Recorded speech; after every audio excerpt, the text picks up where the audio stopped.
and to a sporting event. The atmosphere before a game, I think GameTime Decisions has that same exact atmosphere. This is our arena.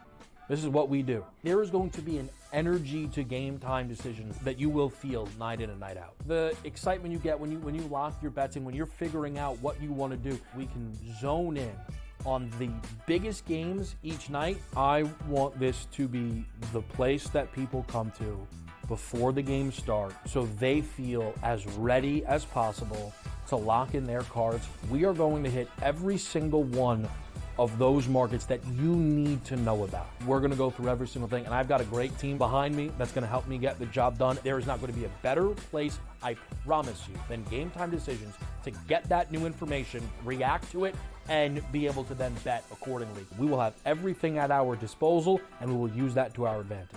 I'm Kevin Walsh. Tune into GameTime Decisions from 6 to 8 p.m. Eastern on SportsGrid. Your gut says Miami is going to win, and you should take the over. Your gut also said your NFT selfies would only go up in value. They didn't. But your head is on SportsGrid and knows the QB is in concussion protocol. The backup has a 45 QBR against the zone coverage. The New York D has the most sacks in the league. So yeah, trust your head. It's smarter to be on SportsGrid. After a very promising start to this season, could it be already done for KC's wide receiver, Rashee Rice, attempting to make a tackle after Patrick Mahomes threw an interception? We're used to teams saying, we don't know, MRI. Here, Andy Reid's being a little more honest. He's leaving hope alive, but I think they already know, which is really, really too bad. The Early Line, only on SportsGrid.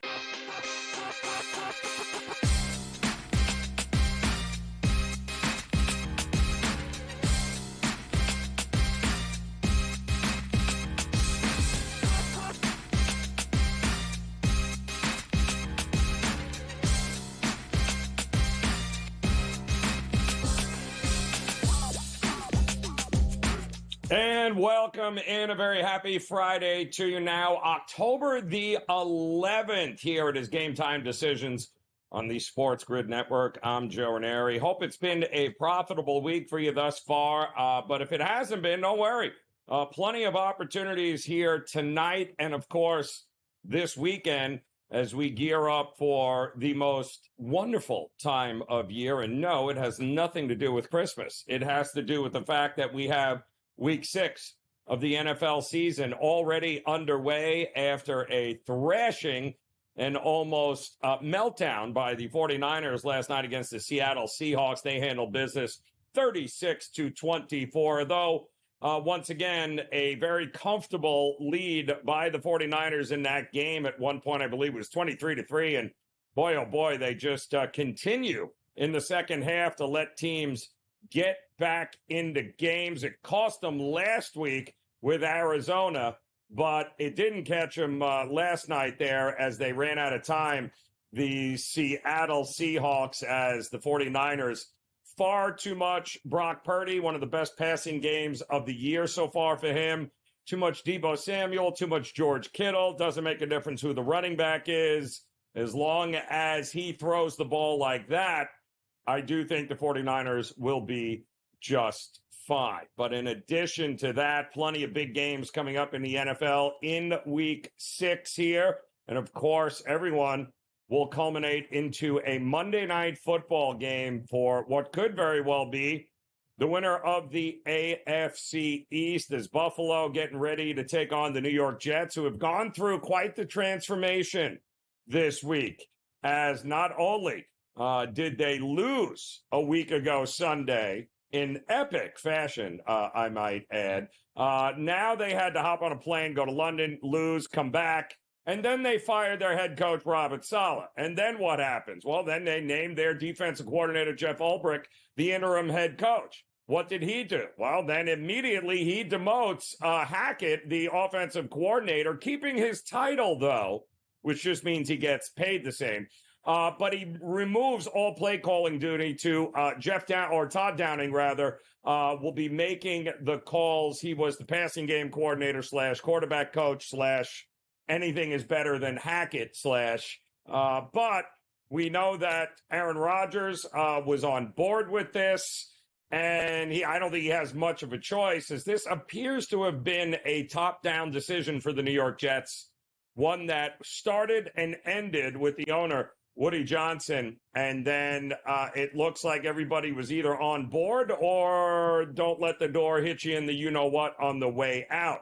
This is a big, big game, given the fact that we all know the Patriots have decided they're going to start their rookie quarterback, Drake May, get him killed, then have to bring Jacoby Brissett back in anyway, but that's a different story. But they are not competing for an AFC East crown, are they? No. How about Miami? Well, they can't bring Tua off the IL until week 8, so their season is pretty much done, as you can tell by some of the odds here. So really it comes down to the Bills and the Jets, and the Jets sitting at 2-3 certainly should have a better record than they do. But quite honestly, if I'm the Jets, the only thing that matters is how I do in the AFC East. That's the only thing that I am interested in. And this game at home, amongst all of that turnover right now, and it already appears to be there's a new sheriff in town with Ulbrich at the helm making these decisions.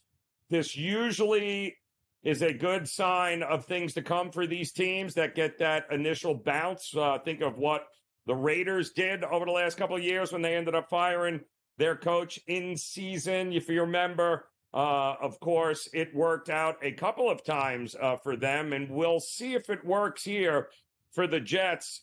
They could be catching the Buffalo Bills at a perfect time, given the injury concerns that the Jets are dealing with, and they've got a few injuries that they're going to be dealing with, of course, on the defensive side of the ball. Ed Oliver also has not practiced this week with a hamstring injury. He missed last week. Also, running back James Cook did not practice this week. He, too, could be out, as well as Khalil Shakir out of the slot. He hasn't practiced either. So there's all sorts of injury concerns for the Buffalo Bills. This could be really good timing for the New York Jets. So that is how we'll end week 6 here of the NFL season. But how about week 7 of the college football season? We've had a bunch of games already take center stage this week. Tonight, we've got a slate of games, too. We're going to be keeping an eye on Northwestern. We'll be taking on Maryland here tonight, a little Big Ten battle, as Maryland finds himself as a double-digit favorite in this one. And, boy, that's going to be an interesting game here. Nobody feels – I haven't spoke to anybody today that actually they think Maryland's going to win, but absolutely nobody trusts them to be able to cover a double-digit number, even against a poor offensive team like Northwestern. Then you're going to have UNLV trying to bounce back against a very bad Utah State defense. And, of course, UNLV upset by Syracuse at home a week ago in epic fashion there, overtime loss. They'll try to right this ship and get it going against Utah State. I think they'll be able to name the score that they want here tonight. But the big game, and we are all waiting for it, is Prairie View. No, I'm kidding. Nobody is going to watch that game. It's Utah versus Arizona State, 10:30 Eastern time, little late night degenerate special to get the weekend started. And the news here is, let's play a game. Will Cam Rising play or not play? Well, you don't have to look much further than the odds to see that the market in the beginning of the week thought he wasn't playing, which is why this number was hanging around -3 for Utah. And then all of a sudden he was seen throwing the ball at practice, and wouldn't you know it, the market completely overreacts and gets this thing up to 6. He's listed as probable, and that appeared enough for the market to be able to settle this somewhere around 5.5. Listen, I'll believe it when I see it. But the problem is the injury that has sidelined him this time was an injury to his throwing hand. And I don't know about you, but a guy that has not played football and has an injury to his throwing hand, probably not going to be all that sharp even if he does play. So they are coming out of a bye, that being the Utah team. Pretty good defense as usual, but I definitely think Arizona State is being disrespected in the marketplace. At home, they've got a damn good defense themselves here. They also have a pretty consistent and reliable offense here. I don't know. I'm not buying the whole Cam Rising thing. Even if he goes, what are you going to get from him? He's not going as if he's already missed. He missed the second half last week, and he's back under center this week. The guy hasn't played meaningful football and has an injury to his throwing hand. He hasn't played in 2 months. I have absolutely no idea what you would get from him, and I would not be laying in a conference game 6 points, basically a touchdown here, with a team on the road against a damn tough Arizona State defense.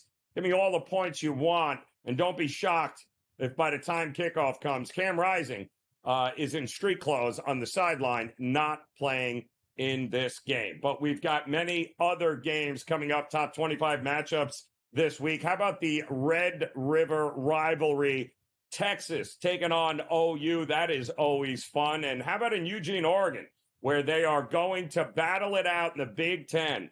Ohio State, a road favorite against Oregon, the Ducks. That does not happen very often here. Dylan Gabriel, can he upset Will Howard and the Ohio State Buckeyes at home? Don't call it an upset. Oregon, not happy. They are getting points at home here. We'll see how it works out for them. We've got much more college football. Oh, yeah, Major League Baseball. We'll talk about that as well in Game Time Decisions.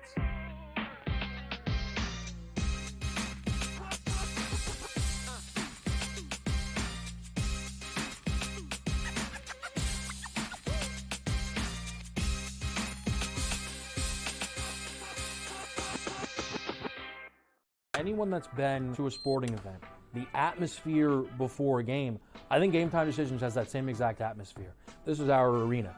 This is what we do. There is going to be an energy to Game Time Decisions that you will feel night in and night out. The excitement you get when you lock your bets in, when you're figuring out what you want to do, we can zone in on the biggest games each night. I want this to be the place that people come to before the games start so they feel as ready as possible to lock in their cards. We are going to hit every single one of those markets that you need to know about. We're going to go through every single thing, and I've got a great team behind me that's going to help me get the job done. There is not going to be a better place, I promise you, than Game Time Decisions to get that new information, react to it, and be able to then bet accordingly. We will have everything at our disposal, and we will use that to our advantage.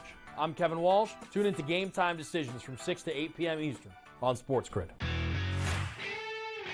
I do think they come back, and I think they win this game, but they've got to do it decisively. I think they've got to get that confidence back because they went out there, and like I said earlier, Kentucky almost beat Georgia. Kentucky almost did beat Ole Miss, and I think what you're going to see in this conference, if you don't play well and you're a top 10 team in the SEC, you're going to get knocked out by one of those top 25 teams in the SEC if you're not ready to play.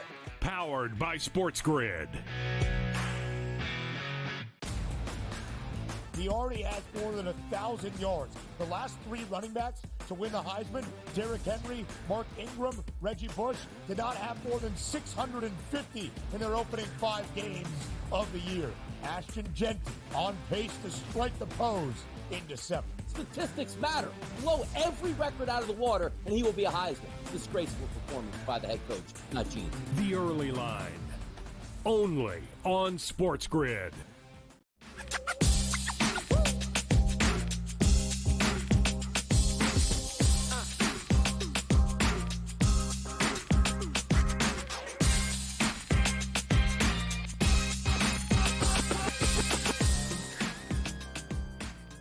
All right, welcome back in Game Time Decisions here on this Friday now, October the 11th. I'm Joe Raineri. Appreciate you stopping by as we get ready for, well, the most beautiful time of year here as we've got college football, NFL, Major League Baseball postseason on a quest for a world championship. The NHL is underway. We've got the WNBA finals. We've got NBA preseason, and before you know it, college hoops will be here.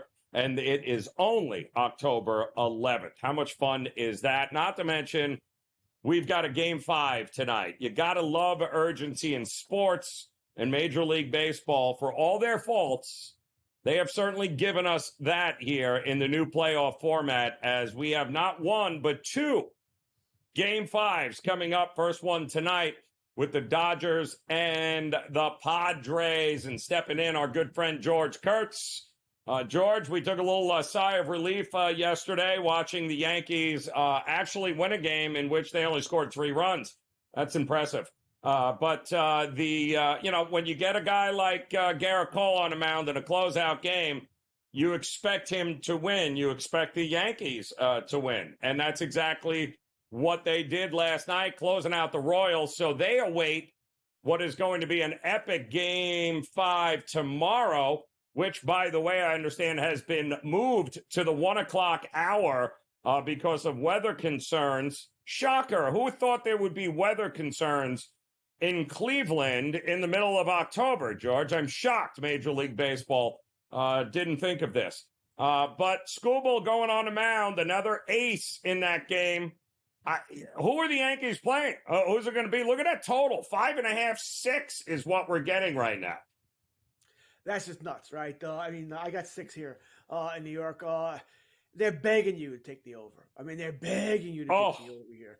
I think the Yankees will end up playing Detroit. It is Tarik Skubal, who's pitched fantastic all season long, was great in Game 1. Cleveland has problems hitting as it is, and now you're figuring Skubal against them here. So I'm going to be on Detroit here. I'm only paying -124, which I thought it would be higher. So this sort of a little fishy to me, Joe. It's a little fishy to me, but I'm going with Detroit here. I'm probably going to go the over. Maybe Detroit scores a couple of runs here, but I can't take the under of 6 here. As far as the Yankees is concerned, the Yankees are thrilled about this, right? Because I think they assume that Skubal's going to win as well. Well, he can't pitch till Game 3. He's not pitching games 1 or 2. That's Monday and Tuesday. He'll pitch Game 3 on Thursday that he would line up for. I guess he could pitch a Game 7 there as well. Here, the Yankees will hope to have that series over by Game 7. So it works out well for the Yankees there. So I'm on Detroit. I think it's going to be Detroit, the Yankees here. I think Skubal will pitch great. Hey, maybe Boyd shows up big, and I don't think Boyd's going to be long for the game because the best part of the Cleveland team is that bullpen, right? That bullpen, if Boyd gets in any trouble at all, they're going to that bullpen right away, and they're going to try and ride that to a 2-1, 3-2 win. It's a couple of schools of thought because I think both Game 5s, including the one tonight with the Dodgers at home taking on the Padres here, it is extremely difficult to have major success twice in the same series in the postseason. Yu Darvish was dominant in Game 2 of this series. Very difficult, Kurtz, to have the same kind of success twice in a short series. The argument can be made against Skubal with that way of thinking, and the same thing could be made argument here for Yu Darvish. Do we really expect him to go out, pitch 7 innings of 3-hit, 1-run baseball against this Dodgers lineup? That's not an easy thing to do in a short postseason. I generally agree with you unless we're talking about pure aces. That's why I'm not worried about Skubal for Detroit. He's a pure ace, great pitcher here. I do think you're right about Darvish. I think he'll certainly get hit more than he did earlier in this series. Yamamoto got hit hard as well, right? He didn't pitch all that well. I think runs are coming here. I don't think it's going to be an 8-7 game, but I think we're going to score runs here. Right now we have the over/under 8. I think we're getting an over here. I think it's a 5-4, 6-4 game, somewhere around there. Especially if you get to that Dodgers bullpen. They had a bullpen game in Game 4, right? It did very well here. They're going to have to see if they can do it again here. I think runs are going to come here. Most of the series has been that way. Baseball has to love this series because it's been fun, right? The teams do not like each other, to put it nicely. This may be the closest thing that we have to hatred since the 90s Yankees-Red Sox, as far as that goes there. So it's been fun. It's been the best series to watch here. I think the Padres are going to pull this out only because as long as Darvish can keep them close. We know the Padres bullpen is good. But this is a toss-up. Just a toss-up here. It's been a great series, fun series. It's a sort of a shame that one has to go home here, that they're not playing a 7-game series, that they haven't met in the NLCS here. I'm leaning towards the Padres. Some of that is just because I'm getting plus money. All right, so I'll take that. Once again, I think this is a coin toss. I'd like the Padres and the over. It feels listen, Dodger Stadium has not been a place that the Padres have had a hard time hitting and winning in.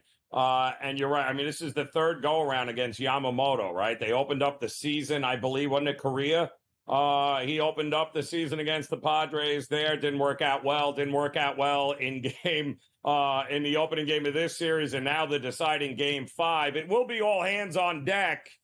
And if it gets to that, Kurtz, if that's the situation, it's going to be advantage across the board for the Padres here, is it not? Because if the Dodgers have to go to the bullpen early, what are you bringing in? Flaherty? I mean, where are you going here if he's not in this game by, say, the third or fourth inning? Well, I mean, even if things go well, how many innings do we think Yamamoto's going? Right, just came back from the injury. Right, I think even if things go well, I mean, and that's almost perfect. He's giving you 5, right? If that's everything goes perfect, you still need 4 innings there. Flaherty could be an option, but we don't know how good he'd be out of the bullpen. The starting pitcher you're putting in there. Their bullpen did a great job in game 4, right? They had a bullpen game, did a fantastic job here. So I'm sure they have confidence in relying on those guys again. But I think the only way we see Flaherty is probably if Yamamoto only goes 3 to 4 innings, where we need 2 to 3 innings out of somebody. Then you might see Flaherty. If Yamamoto can get him to 5, 6, I don't think we'll see Flaherty here because I just don't think you can trust because you don't know what you're going to get from him in a bullpen role here. It'd be great for you to see what Dave Roberts decides to do here. I'm hoping that we get a run early here, first inning, and Yamamoto usually can't get out of the first inning or at least gives up a run. I want this total to get jacked up to like 9.5, and then I'll be looking to jump in that way here because I don't know they're going to have any success against Darvish. We'll take a look at big picture stuff in MLB when Game Time Decisions continues.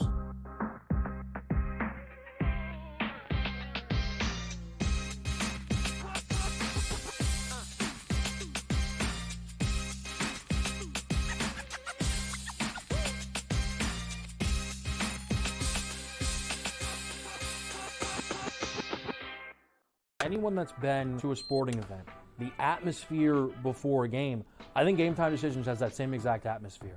This is our arena.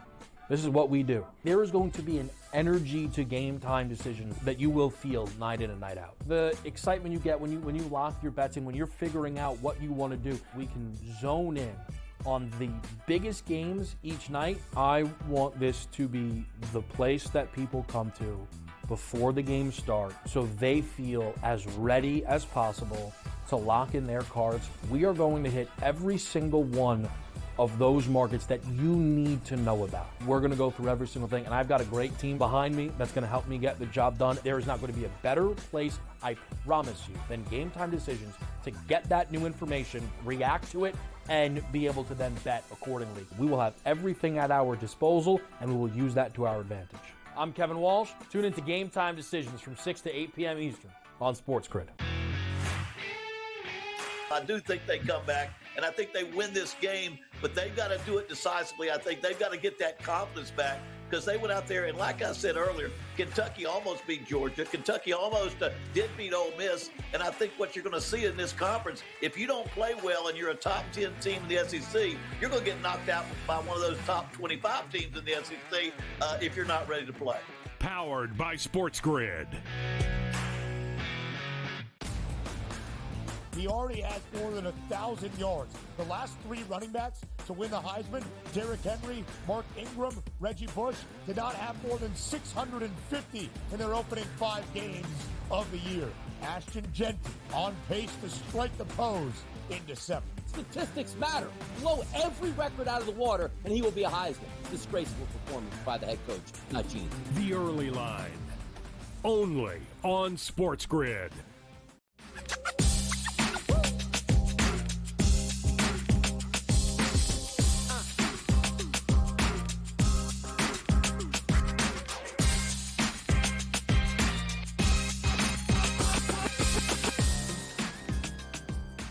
All right, welcome back in Game Time Decisions here on the SportsGrid Network. I'm Joe Raineri, joined by George Kurtz here as we are getting ready for some postseason baseball game 5s. One of them tonight with the Dodgers and the Padres, and of course, one tomorrow. But make a note, it is a 1 o'clock start now. Major League Baseball has moved up the Guardians and Tigers game after worries and concerns about weather in that area in Cleveland. for that night game that they had set up. So it is an early afternoon game, I believe, just after 1:05 is when the first pitch will be there. The Yankees await the winner of that game. And, George, the Mets await the winner of tonight's game. So you like the Yankees and you think the Tigers are going to be the American League pennant. What about the National League pennant? Who are we looking at? I'm going to assume, by the way, you like the Yankees to represent in the World Series. But what do you like in the National League? Because there will be people never watching baseball again if it's the Mets and Yankees. You know that. Yeah, I think TV or Major League Baseball would much rather have it be the Yankees. Listen, they want the Yankees and Dodgers. We all know that. I think they'd be okay with Yankees and Padres. You know, they'd be okay with Yankees and Padres too. They, as much as everybody here in New York or the metro area wants Yankees and Mets, the rest of the country doesn't. All right, they wouldn't find that all that great here. So, yeah, they want the Yankees. Sorry, Detroit, they don't want you. They just don't. As far as TV ratings are concerned here. One little tidbit on the Yankees, by the way, they could get off to a slow start this series. Yankees, when they play Monday, will have played 4 games in 14 days. Think about that. 4 games in 14 days. Well, the Yankees will have played here with the way this insane playoff schedule is here. I think the Mets, if I'm the Mets, by the way, I know this sounds a little weird. I want to play with Dodgers because you only have 2 starters. And Yamamoto can't pitch till game 3. All right, it's only Yamamoto and it's only Flaherty. I don't think you're worried about Kershaw being activated. You know, you're not worried about Walker Buehler, who's not Walker Buehler anymore for whatever reason here. And then, Landon Knack, whoever they might throw at you there. So I think if I'm the Mets, I want to play with Dodgers. You probably don't want to play the San Diego team. That's a more complete team right now. Dodgers are ravaged by injuries, and they can both hit, right? And the Padres have the better bullpen here. So like I said, if I'm the Mets, I want to play with Dodgers. I think this is I think San Diego wins tonight, but I said I don't feel great about it. It's a coin toss game, so I think it'll be Mets and San Diego here. But it would shock me if we're talking tomorrow that's Mets and Dodgers. No, not in the least here. One little note about the Yankees, by the way, beating Kansas City, I think took all the pressure off them. They can relax now because if they lost to Kansas City, Boone gone, Cashman gone. I think they would have flipped out losing to Kansas City, a team they felt like they should have beaten for many different reasons here. So if I'm betting, and I am, of course, I'm going to go Mets San Diego. But I think the Mets would much rather play with Dodgers. So, and am I crazy here? But the Mets are the second or the best one. Who is the favorite right now in the National League to come out? Is it the Mets? At what, 3-1? It's kind of hard to believe, and that's what look at this. National League $1.30 right now, and I think even on the World Series odds, they're the second favorite somewhere in that ball. Are you buying the Mets here? Seriously? Well, I think the Mets are the way they are now because, they're there, right? Dodgers and Padres still have to win another game. So if you're betting on one of those, you could lose that bet tonight.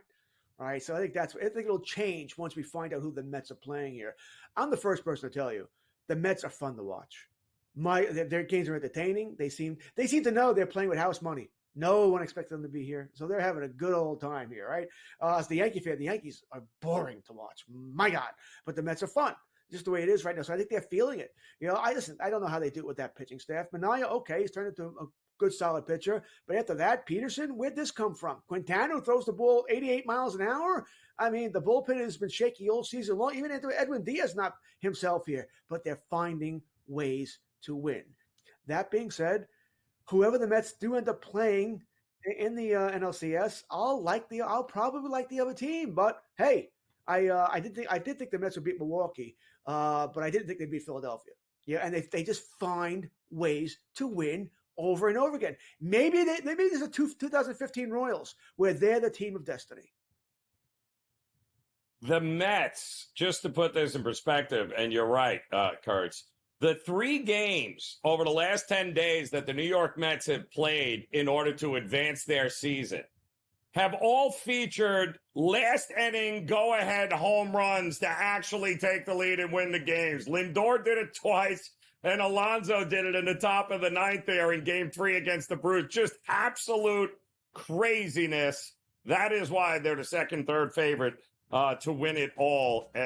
Listen, people would hate it, but you're right. It would be fun. George Kurtz, appreciate it, man. Enjoy the games. Game Time Decisions continues here on the Grid.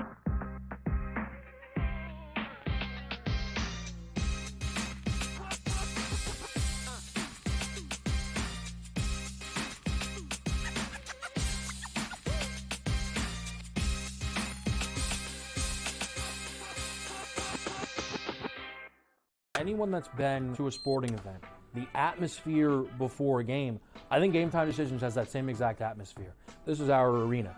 This is what we do. There is going to be an energy to GameTime Decisions that you will feel night in and night out. The excitement you get when you lock your bets in, when you're figuring out what you want to do, we can zone in on the biggest games each night. I want this to be the place that people come to before the games start so they feel as ready as possible to lock in their cards. We are going to hit every single one of those markets that you need to know about. We're going to go through every single thing, and I've got a great team behind me that's going to help me get the job done. There is not going to be a better place, I promise you, than GameTime Decisions to get that new information, react to it, and be able to then bet accordingly. We will have everything at our disposal, and we will use that to our advantage.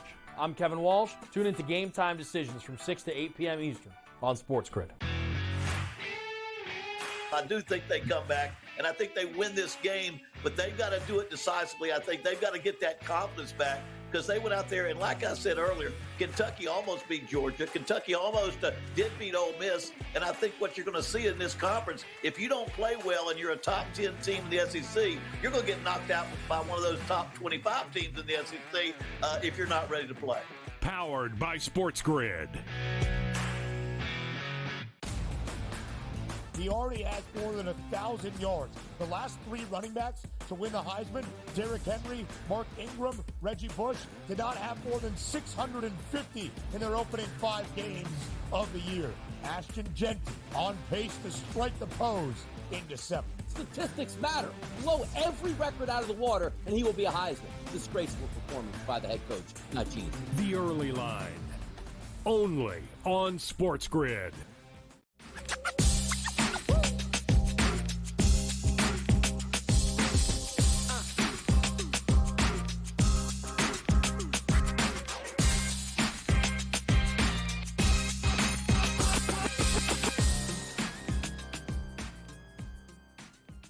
All right, welcome back in Game Time Decisions here on this Friday in the Sports Grid Network. And we go from talking a little postseason Major League Baseball. You got to dive into a little Week 7 here at a college football slate. Some monster games coming up this week, right around the halfway point. And it's put up or shut up time for some of these teams. I think we're gonna learn a little something about these supposed top 25 teams, and Colby Dant stepped in because he knows this is kind of put up or shut up time in college football here, Colby. You know this. We got some, games that we've had circled for a while with some of these teams. We'll see if it lives up to the hype, but we got a couple of games here tonight.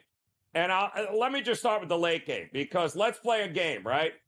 Let's play. Who the hell cares if Cam Rising is playing or not? Like, nobody cares, Colby. Like, at this point, I'll believe it when I see it.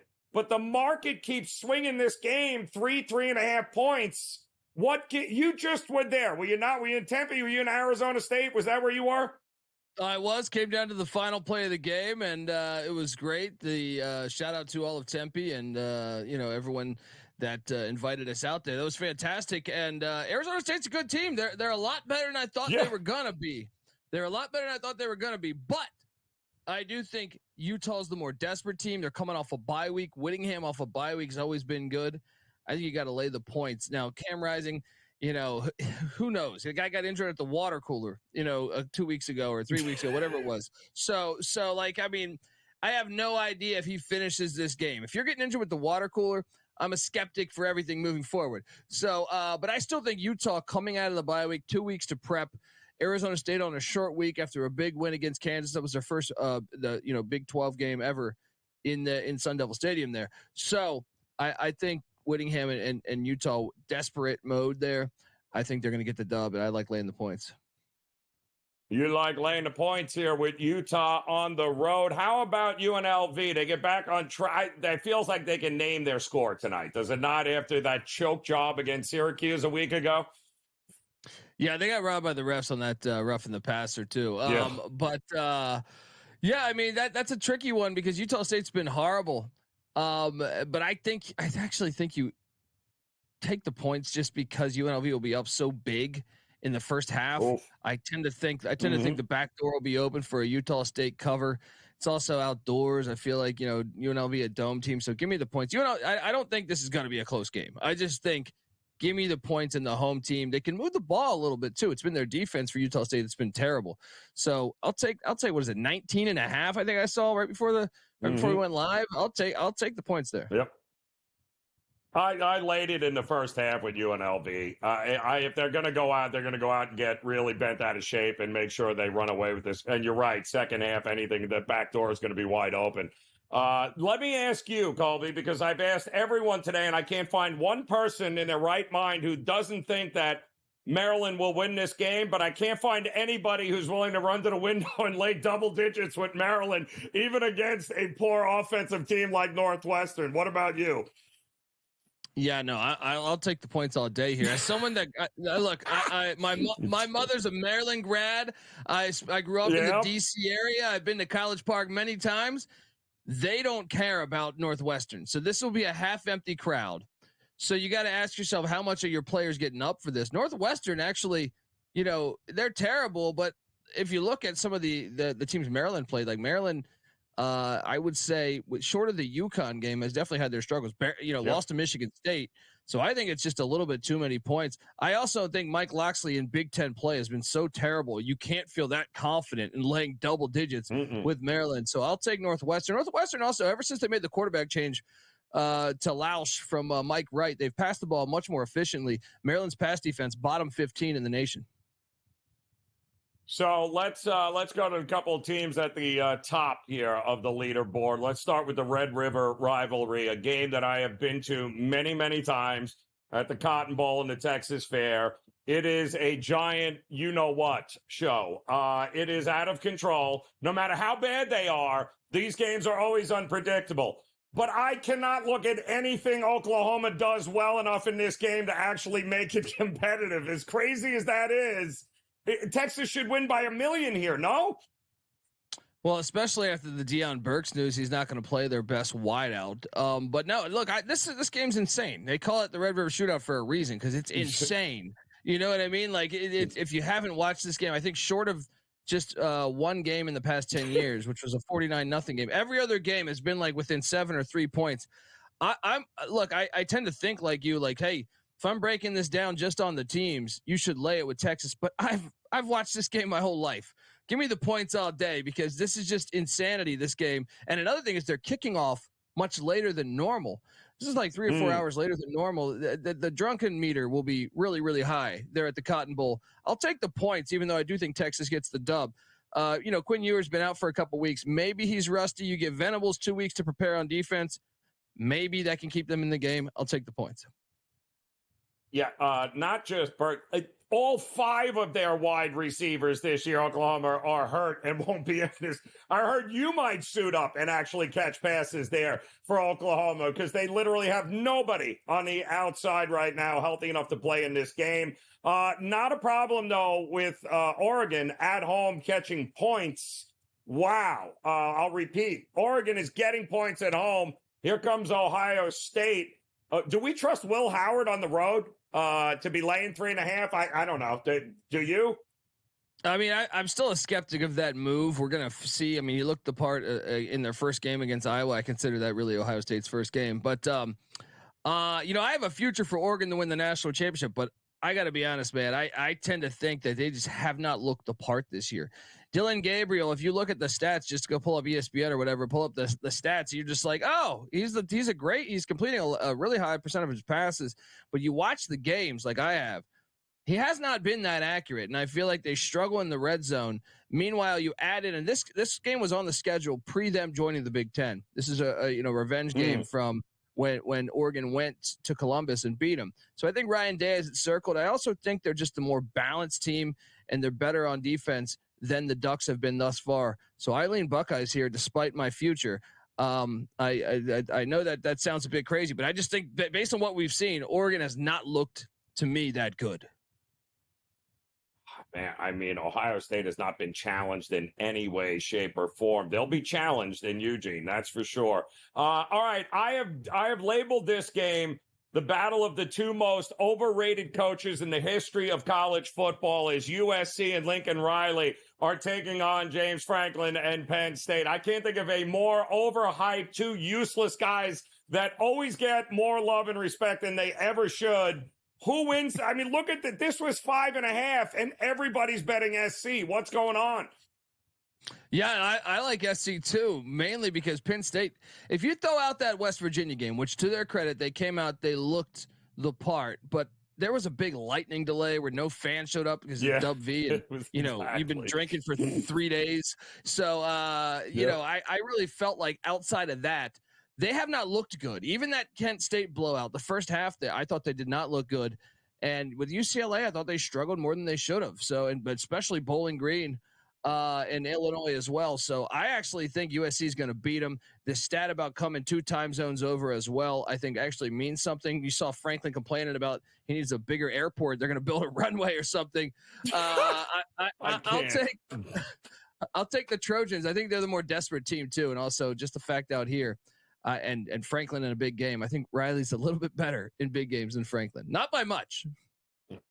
No. It's one thing's for sure. This game will be completely overhyped for these two guys. No doubt about that. All right, real quick before we get you out of here, Colby. Vandy, letdown? No, they're going to win it on the money line. They're legit. Diego Pavia for Heisman. Let's go. What the?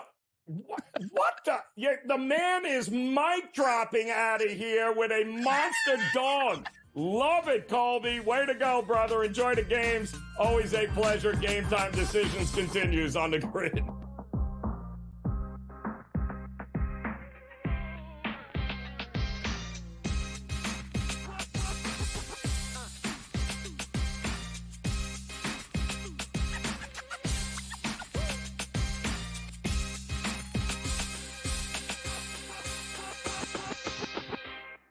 Anyone that's been to a sporting event, the atmosphere before a game, I think Game Time Decisions has that same exact atmosphere. This is our arena. This is what we do. There is going to be an energy to Game Time Decisions that you will feel night in and night out. The excitement you get when you lock your bets in, when you're figuring out what you want to do, we can zone in on the biggest games each night. I want this to be the place that people come to before the games start so they feel as ready as possible to lock in their cards. We are going to hit every single one of those markets that you need to know about. We're going to go through every single thing, and I've got a great team behind me that's going to help me get the job done. There is not going to be a better place, I promise you, than Game Time Decisions to get that new information, react to it, and be able to then bet accordingly. We will have everything at our disposal, and we will use that to our advantage. I'm Kevin Walsh. Tune into Game Time Decisions from 6 to 8 p.m. Eastern on SportsGrid. I do think they come back, and I think they win this game, but they've got to do it decisively. I think they've got to get that confidence back because they went out there, and like I said earlier, Kentucky almost beat Georgia. Kentucky almost did beat Ole Miss, and I think what you're going to see in this conference, if you don't play well and you're a top 10 team in the SEC, you're going to get knocked out by one of those top 25 teams in the SEC if you're not ready to play. Powered by SportsGrid.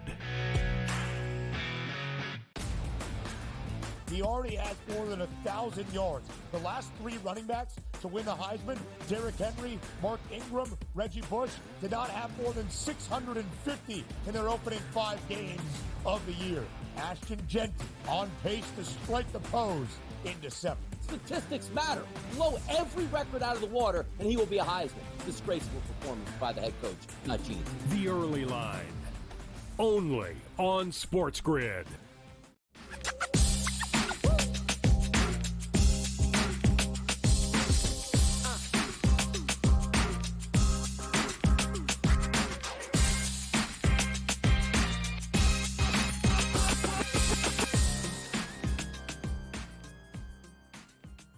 All right, welcome back in Game Time Decisions here on the SportsGrid Network as we're rolling on through here. All right, we just talked some college football. Time to talk some NFL with our good friend, Mr. Opposite Pick, Scotty Wetzel in the house. In-game live coming your way here when we're done, 8 o'clock Eastern time. And Scotty, it's been an interesting week in the NFL. We're learning some of the injuries Now, some of the guys who won't be playing, Malik Neighbors again, will not be available for the Giants. They've got a big game coming up against Cincinnati. Rashad White out, running back for Tampa. This was interesting. Ramondre Stevenson out. And the only reason I say that's interesting is because the one thing that the Texans can't do is stop the run. And it's the one thing that the Patriots actually do well, or though they're starting Drake May, they'll get him killed rather quickly. Yeah. So which is great here. No Derek Carr, we know that. Based on these here, and let's start with New England, there's no way you can back them at home getting a touchdown, right? No way? I wouldn't think so, Joe. I got a feeling this is the week that the boys in Vegas say, you know what, we feel bad for you guys. You're all out of your survivor pools. You're all getting crushed by us. You're taking all the favorites and everything, and every week they're getting destroyed. I think this is the week of the soft line. I think it started last night with San Francisco. What were the Niners doing? Only a 3.5-point favorite, in an absolute must-win situation, right, for them to fall to 2-4. So this is another one, though, with Houston. I mean, I saw 7.5s. Then they announced that Drake May's playing, and the line ticks down a little bit. And with Stevenson being out, the line really didn't go back up to 7 or 7.5. It's down to 6.5. I don't know. I mean, how does New England rather win this game? I mean, if you watch Drake May, listen, I wasn't that impressed with him, Joe, in college, let alone the NFL. But with all the other quarterbacks that have come out having success, even Bo Nix, right? I mean, it still took New England 5 games to say, all right, I guess we got to throw him in there. I don't think he's going to do very good at all. I really don't. So you can't lay 6.5. You would think, right? What are they, 3-18 against the spread so far this season? I mean, it's been brutal. But again, I think it's going to flip this week, and I think like the common man's bet is not betting New England, right? The common man is saying, all right, give me the Houston Texans. So I think that's going to prevail this week, long story short. So, give me Houston laying the 6.5. All right, so you're in ground zero there, known as the New York Jets world. And, boy, what a week it has been. You lose in epic fashion once again. You got to fly to London to lose, to hop on a plane, come back, fire your coach, install a new one, demote the offensive coordinator, put a new guy in. I love all the changes, but usually you especially, you are one of these system guys. You love the bounce back, the fired coach. Does it apply here against Buffalo coming up? It does, but I'm not going to bet it. The coach's fired system, I'm going to buck the trends.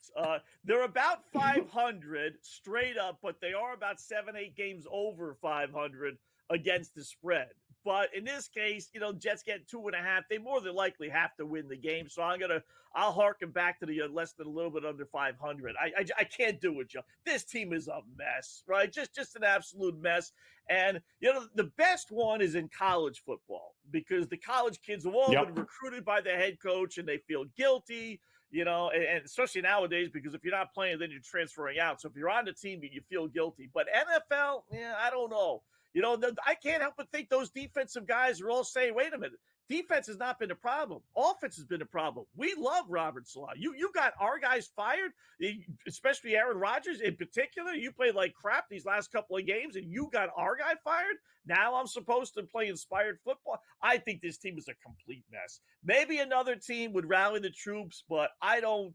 And I haven't seen anything in a number of years to think that this team all of a sudden is going to have some courage and some backbone and some pride. I think the Bills blast them. I do. Now let me ask you a question here from the are we expecting Denver to keep winning games? I'm just curious. Is that what we're doing here? Are they going to beat the Chargers coming out of a bye, getting both offensive tackles back? Because it just feels like everybody thinks the Chargers and Bo Nix. At some point, this is great defense, but it's got to go the other way, doesn't it, Scotty? Yeah, it does. I think this is another one of those soft lines where people are still saying with Denver, I mean, I really take a step back. Are they going to be 4-2 with their offense, right? I mean, really? Is Harbaugh going to lose, after having an extra week to prepare? You would think, Justin Herbert would be that much more healthier, with a week off as well. Don't forget about that. So I do like, I was going to say San Diego. I like the Chargers in this one. I think they win on the road late in 3. There's no way you can't. Also, Spencer Rattler, now the QB for New Orleans, huh? That's got to be no, that's not exciting here. But maybe Tampa's a little focused on what happened at home with the hurricane. I mean, what do you do here? Yeah, a little distraction, right? There is a system. I got systems for everything, Joe. And the guys that are having to deal with that, their friends, their family, everyone else, they're all back home. They got bigger things to worry about, on their plate, than some dopey game with the New Orleans Saints, right? So I'd be a little leery. Rattler coming in. Surprisingly, Hader got the backup last week, and then now it's going to be Rattler that's going to be the starter. He's going to scramble all over the place. Well, I don't know what the numbers they're going to give us, but as far as, rushing props for Rattler, I think he's going to be under a lot of pressure. Tampa Bay defense is good. And, these rookie, inexperienced quarterbacks, boy, they take one look at one wide receiver. If they're not open, boom, they're running with the football. So I would go over him props, and then I would take Tampa Bay laying the 3.5, even though I just said about all the worries that they have. Well, I mean, listen, Scott, it's going to be a very interesting, shall we say, week here coming up. But finally, it wouldn't be right if I didn't ask you here. Your Miami Dolphins get a little bit of a breather. They are hoping to get Tua back. Are they still alive in this AFC East if everyone else is a mess? They're done. They're done. They got one more bullet with Tua. That's it. And I don't know if they use it this year or next year, but one more concussion and they're done, Joe. So, no, they're absolutely cooked. I'll throw you real quickly here. Over 3.5 strikeouts, Yamamoto tonight for the Dodgers. 14-2. He's had 4 strikeouts or more in all but 2 of his games. He's got to pitch a lot better tonight than he did the other night. Well, we'll see you for that game, in-game live. Scotty, thanks. We'll be...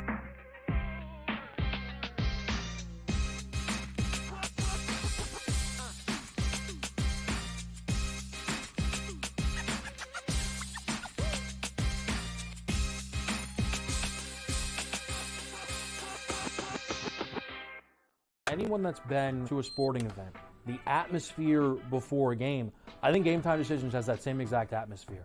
This is our arena.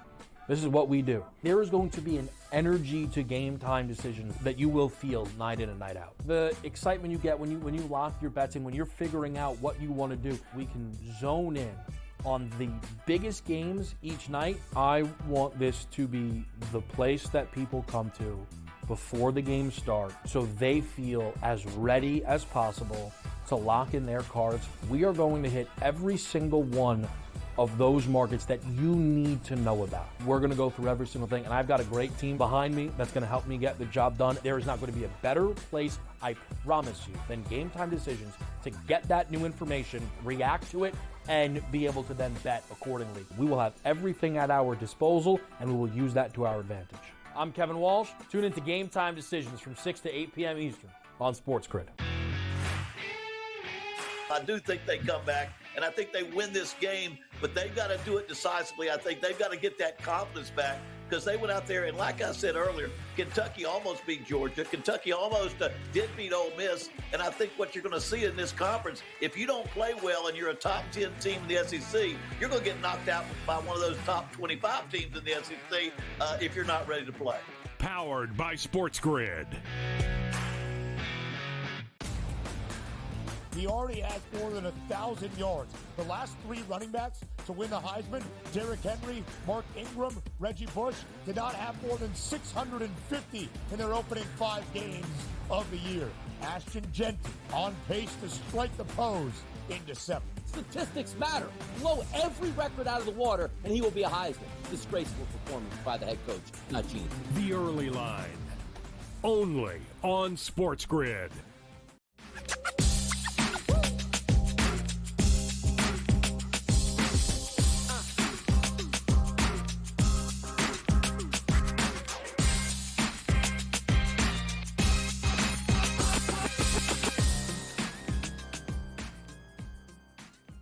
All right, welcome back in Game Time Decisions here on the SportsGrid Network. A very happy Friday to you. I'm Joe Raineri as we look to close out this first hour together, and a lot going on in the world of sports here on this October the 11th. Of course, we've got some interesting college football games coming up here tonight. Kicking off next hour, we'll have Northwestern taking on Maryland. That's going to be a big Big Ten battle coming up here. That'll give way to UNLV out west, taking on Utah State, trying to get back on track after a heartbreaking stolen loss by the refs against Syracuse a week ago. And then, of course, the late game here tonight is going to be Utah, and could it be the return of one 95-year-old Cam Rising? We'll have to wait and see. The market certainly thinks so, as Utah heading to Tempe to take on Arizona State.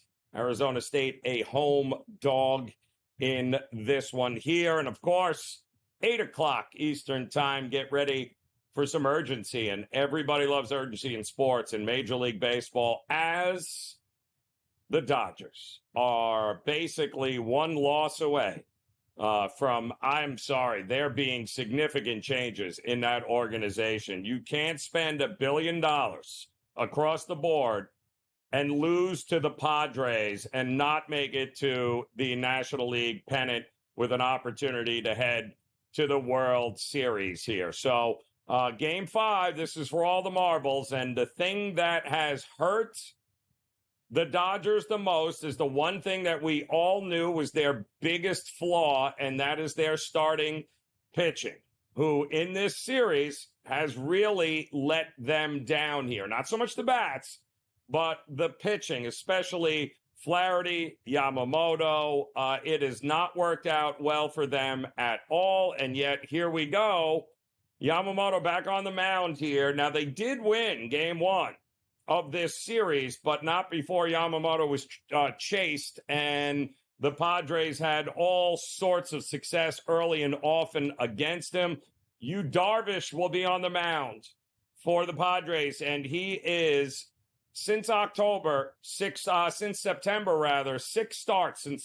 1st. The Padres have won every one of his starts, including his last game, Game 2, I believe, that he started here. He has absolutely been on point. Nobody has been better than Yu Darvish here over the last month. Unfortunate that they lost Musgrove when they did, but there is no doubt that the Padres have the right guy on the mound in a closeout spot. But if you go back to the history here of Yu Darvish, not great in closeout postseason games. He's 0-2 in his career. He lost in 2017 in Game 7 of the World Series. And a couple of seasons ago in the National League Divisional Series to the Phillies, he also lost. He has been a guy that has had the opportunity to pitch for his team with a chance to close it out. And he has not gotten it done. Could the third time be a charm for him? They're going to need him. The bats got to score more runs than they did last game. The bullpen, all hands on deck for the Padres. Every advantage in this game leads to the Padres at a pretty decent plus price. But if they get to Yu Darvish and they play from in front, will that be enough for the Dodgers? But I'll say it again. I think if Dave Roberts doesn't win this game, there's going to be a new sheriff in town in L.A. next year. I think there's going to be significant changes to this roster, and it would be unfortunate if we don't have a chance to see Ohtani in the postseason. And when we say postseason, we're really talking about the National League pennant, not to mention a possible World Series. And wouldn't that be something, the Dodgers taking on the Yankees? That would ultimately be the one series to have the most juice. Judge versus Ohtani. I mean, it's got to be what Major League Baseball is rooting for. Even the casual baseball fan, you got to be rooting for Ohtani taking on Judge in the World Series, which probably means it'll be the Mets and Tigers and nobody will watch. But hey, I'm an optimist here. I think it can happen. But the Dodgers have to get past tonight, and then they got the red-hot Mets to deal with here. So Mets and Yankees awaiting these Game 5 winners tomorrow. Tigers, Guardians. Can the Guardians get past Tariq Skubal? Nobody seems to be able to get past them. Can the Guardians, with a second crack, get it done? Much more on those games coming up. Another hour of Game Time Decisions next here on the Grid.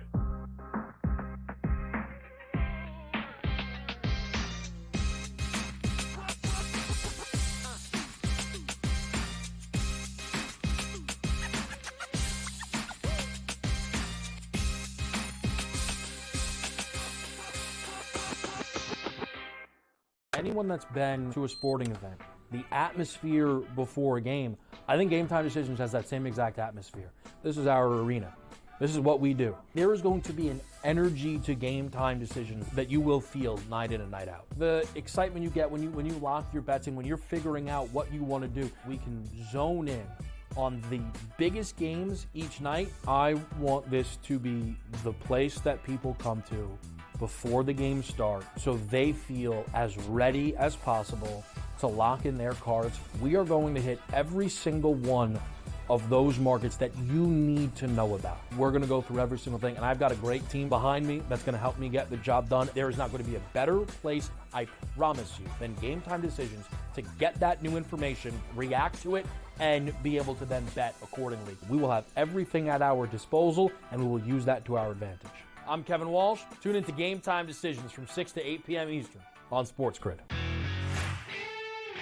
I do think they come back, and I think they win this game, but they've got to do it decisively. I think they've got to get that confidence back because they went out there, and like I said earlier, Kentucky almost beat Georgia. Kentucky almost did beat Ole Miss, and I think what you're going to see in this conference, if you don't play well and you're a top 10 team in the SEC, you're going to get knocked out by one of those top 25 teams in the SEC if you're not ready to play. Powered by SportsGrid. He already has more than 1,000 yards. The last three running backs to win the Heisman, Derrick Henry, Mark Ingram, Reggie Bush, did not have more than 650 in their opening 5 games of the year. Ashton Genty on pace to strike the pose in December. Statistics matter. Blow every record out of the water, and he will be a Heisman. Disgraceful performance by the head coach, not genius. The Early Line. Only on SportsGrid.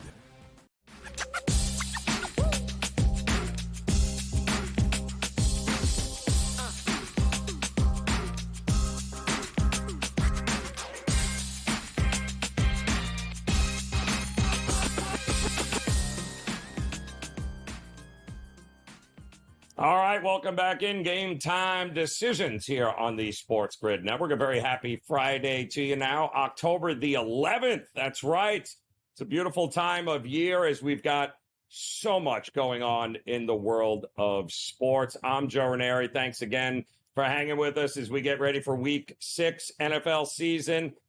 Started last night. We got a chance to see the 49ers right the ship a little bit against the Seattle Seahawks in a very high-scoring game. That was nice. Geno Smith once again turning into, well, Geno Smith. Not sure what everyone thought you were going to get there. But we do have Week 7 of the college football season. Some games getting ready to go tonight. And, of course, it's all going to culminate tomorrow with number 1 Texas taking on Oklahoma in the Red River rivalry. And then you've got Ohio State going on the road to take on Oregon in a Big Ten clash. Feels kind of weird to say that. And one of those teams is going to be battling for the number 1 seed in this year's playoffs. We'll see how that works. Brady Cannon stepping in because he is no doubt getting himself ready for Week 6 here of this NFL season. Lot of craziness this week in the world of the NFL, Brady. A lot of injuries for teams starting to pile up. Spencer Rattler apparently shows up out of nowhere, is now the quarterback for New Orleans. Ramondre Stevenson was ruled out for the Patriots. Not good news since they're getting ready to start a rookie quarterback in Drake May. Malik Neighbors still not available to Danny Dimes there as they take on Cincinnati. Jonathan Taylor still out for Indy. They're coming off that loss to Jacksonville. And then, of course, everyone's favorite dumpster fire, the New York Jets, Brady.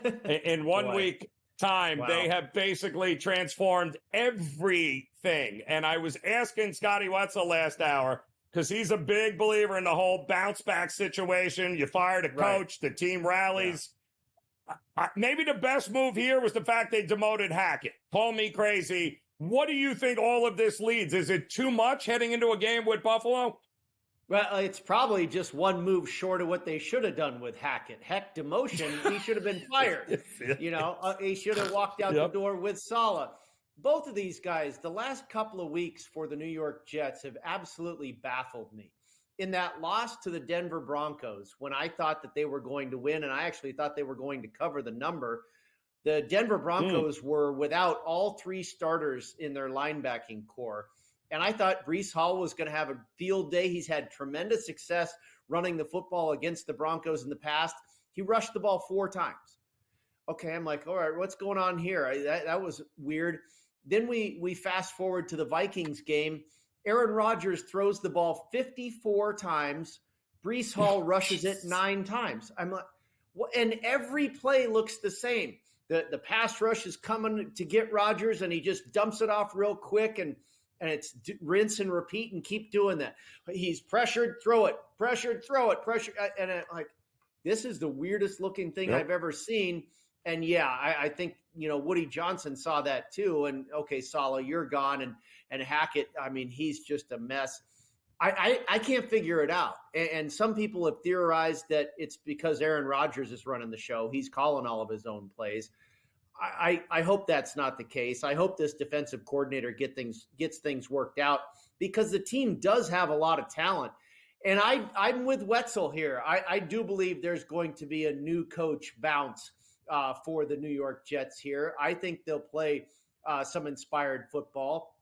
And then you have the other side of the coin where the Buffalo Bills have, I mean, we've seen the Seattle Seahawks, got out to a 3-0 start, beating basically no one, and now that has proved to be pretty fraudulent. Are the Bills fraudulent? I mean, it's 2 in a row that they've lost, right? And they have, I mean, how about that loss to the Texans? What was going, they just look, they're doing some confusing things like the Jets as well. This will be their 3rd straight game on the road. That's tough to deal with. Yeah. And Josh Allen, did he not get a concussion there last week in Houston? Are we sure about that? Mm-hmm. So I think it's a very difficult spot and it's been difficult for the last 2 weeks. But I have felt that the Jets have been the right side here for what is now 3 weeks in a row. It hasn't worked the last 2 weeks.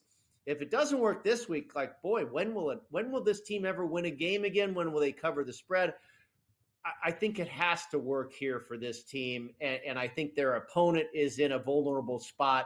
I lean Jets here catching the points. The wise guys took it plus the 3.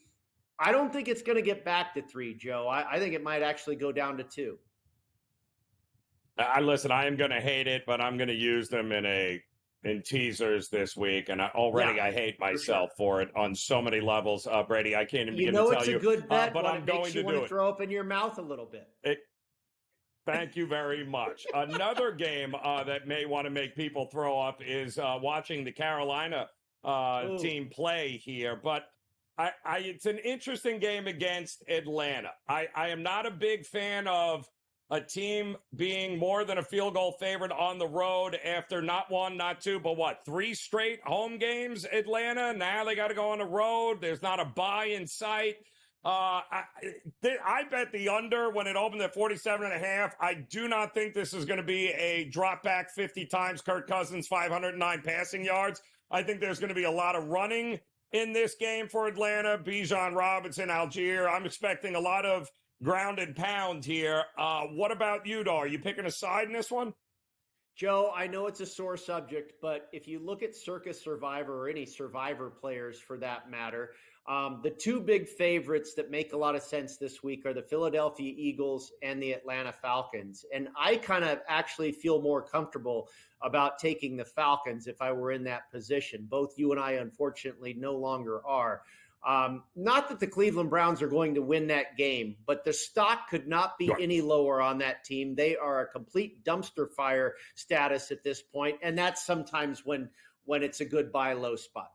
The Panthers, I think we understand now that the honeymoon of Andy Dalton filling in for Bryce Young, that is over. This team is still a very bad football team, and now on top of that, they're completely decimated by injury. They were banged up quite a bit last week going into that game with the Bears. They suffered additional injuries in that game. They are so depleted, and now they face a quality opponent.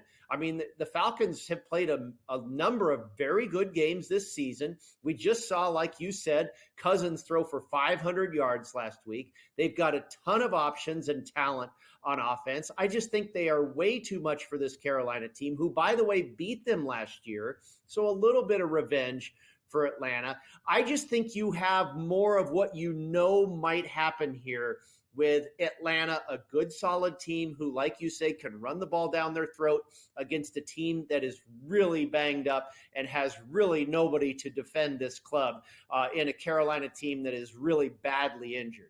The other game with Philly and Cleveland, who knows? That's a weird situation up there. Yeah. Philadelphia gets hammered by the Bucks before their bye. The Deshaun Watson situation, everything's weird. This one, I think we know a little bit more. And I made the Falcons an 8-point favorite, and it might get there. I think we've already seen some 7s pop in the market. Maybe we'll see 7.5 or better. I think the Falcons are going to win the game. And when teams win the game, they typically cover the spread. Yeah, the Browns are just to think that they are this bad and they have played, I believe, the bottom 5 pass defenses in the NFL so far, and he still can't throw the ball.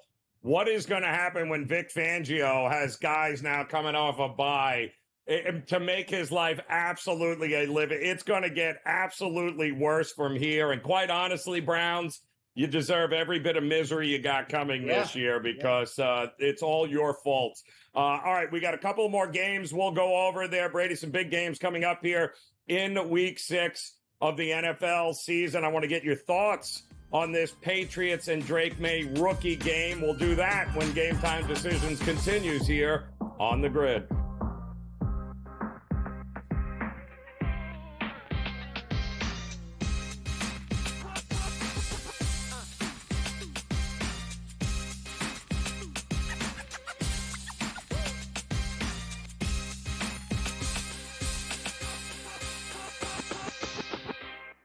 Anyone that's been to a sporting event, the atmosphere before a game, I think Game Time Decisions has that same exact atmosphere. This is our arena.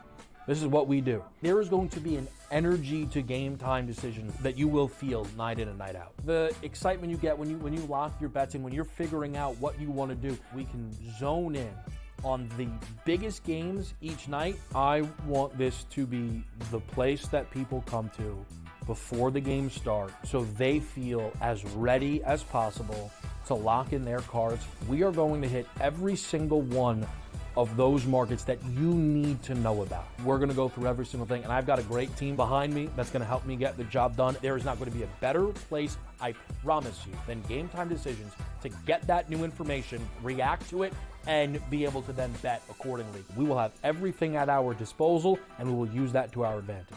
I'm Kevin Walsh. Tune into Game Time Decisions from 6 to 8 p.m. Eastern on SportsGrid. I do think they come back, and I think they win this game, but they've got to do it decisively. I think they've got to get that confidence back because they went out there, and like I said earlier, Kentucky almost beat Georgia. Kentucky almost did beat Ole Miss, and I think what you're going to see in this conference, if you don't play well and you're a top 10 team in the SEC, you're going to get knocked out by one of those top 25 teams in the SEC if you're not ready to play. Powered by SportsGrid. He already has more than 1,000 yards. The last 3 running backs to win the Heisman, Derrick Henry, Mark Ingram, Reggie Bush, did not have more than 650 in their opening 5 games of the year. Ashton Genty on pace to strike the pose in December. Statistics matter. Blow every record out of the water, and he will be a Heisman. Disgraceful performance by the head coach, not Gene. The Early Line. Only on SportsGrid.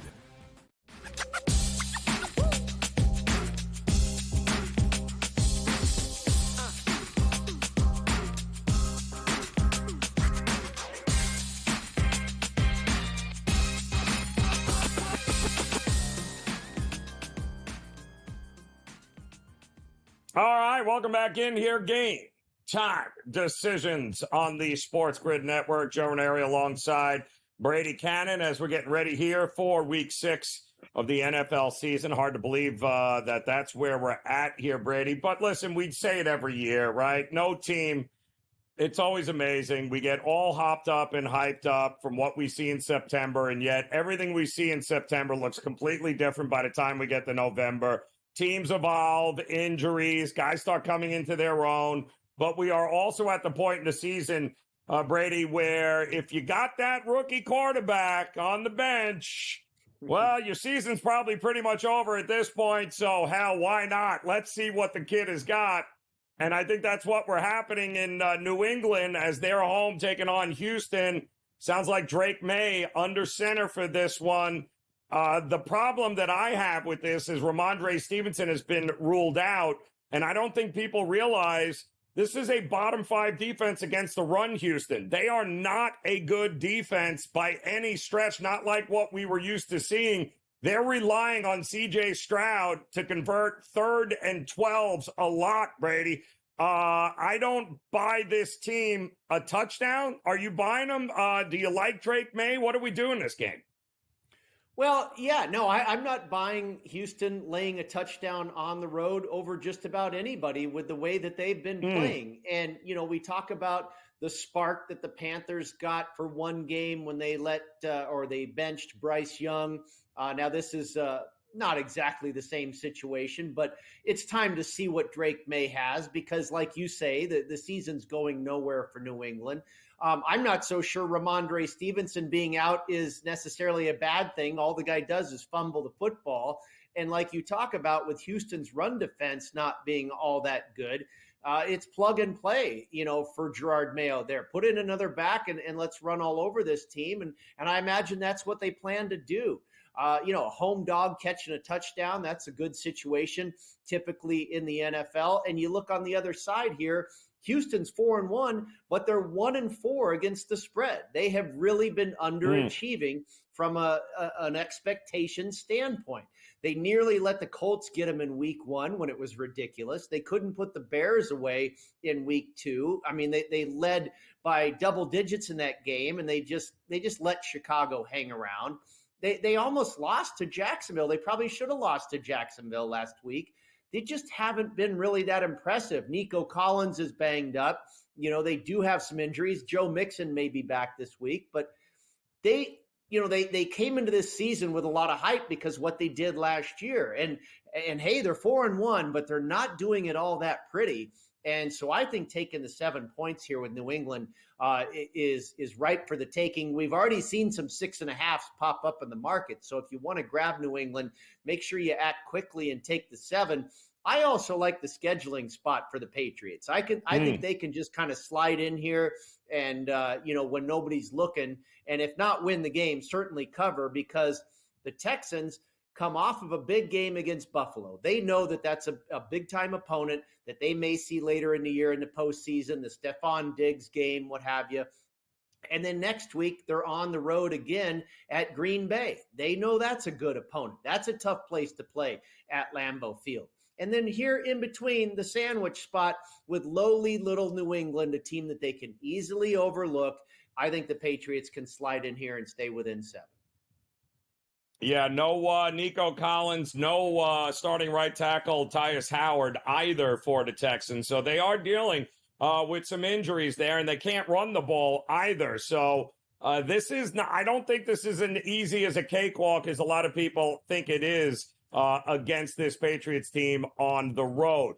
The game of the week, or at least the highest scoring game of the week as far as I'm concerned, is Washington taking home Baltimore, right? Battle of, Battle of Heisman winners here. I think there's something like 4 Heisman winners on the field in between the two teams in this game between Washington and Baltimore. The starting quarterbacks, right? Derrick Henry, and I believe even Mariota is backing somebody up there. So we got a lot of Heisman guys in this series, in this game. I love the over. These are 2 of the highest scoring teams in the NFL. I don't like either defense. So the question is, who gets enough offense to win this game and get the cover? Yeah, I think it's the Ravens. And I looked at this matchup early in the week, and I had a feeling that the public was going to be all over the Commanders here. And maybe they are right, Joe. I wouldn't be surprised. Nothing has surprised me. Well, I should say nothing surprises me anymore about what Jaden Daniels and this Washington team can do. They are looking outstanding. They're one of the most entertaining teams in the NFL. Dan Quinn and Cliff Kingsbury are doing a fantastic job. They're just a thrilling team to watch, and they're really winning over America. And again, public recreational bettors are falling in love with them as well. I was surprised to see this line this high, but I think that kind of tells you something. The odds makers know Baltimore is clearly the better team here. Will it play out that way? We'll see. But I think the Achilles heel for the Commanders is certainly that defense. The Ravens really look like they're getting it figured out on offense. Derrick Henry has been a machine the last few weeks. The offensive line is starting to, come together. There were some questions about that early on in the year. Mark Andrews is finally showing up again. Zay Flowers. They should have some success against the secondary of Washington. That is not a tremendous unit. So, this is a couple of different ways I'm looking at this. First of all, when the public is all over an underdog, that's a dangerous situation. And that is the case. Yep. They have more tickets, more handle, everything. They are all over the Commanders in this game. And yet we're seeing the line move the other way. We've already seen some sevens pop in the market. So this just has a classic script written all over it. I don't know if it's going to work out because, like I say, the Commanders have absolutely been an incredible surprise this season, but I wouldn't be surprised if the Ravens take care of business here. Yeah, they should, right? I think the ride has been fun for Washington, but I do think points are coming in this game. I think it should be a fun one, but ultimately Lamar is just going to be too much, I think, when it matters the most. So we've got Falcons, Ravens, Jets, Pats. Brady Cannon, always a pleasure, brother. Enjoy the games this weekend. We'll talk to you again. We'll be back after this here on The Grid.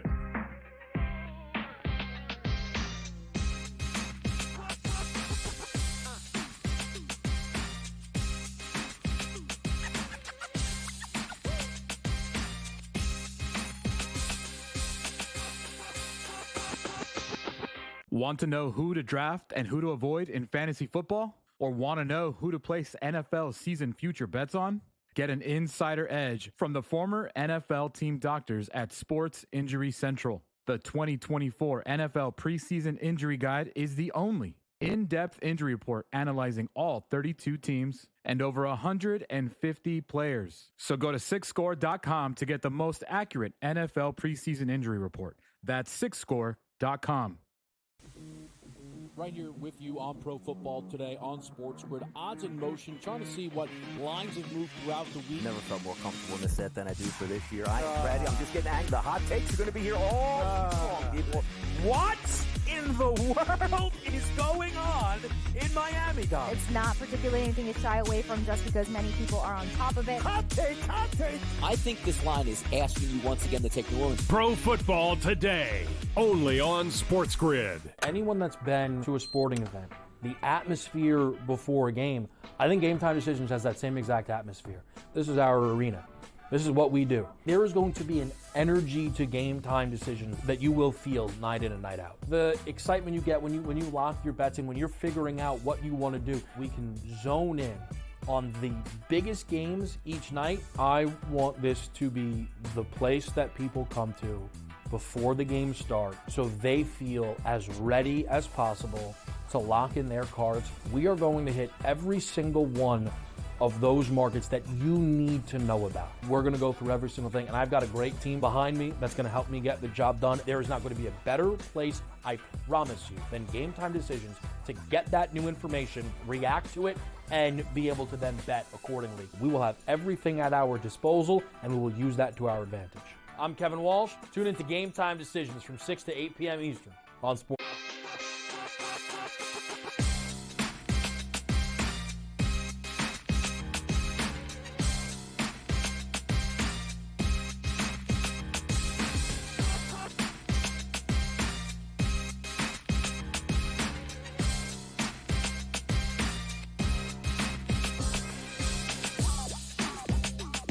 All right, welcome back in Game Time Decisions here on the Sports Grid Network. A lot going on across the board here in the world of sports as, here we are, right? The 11th of October.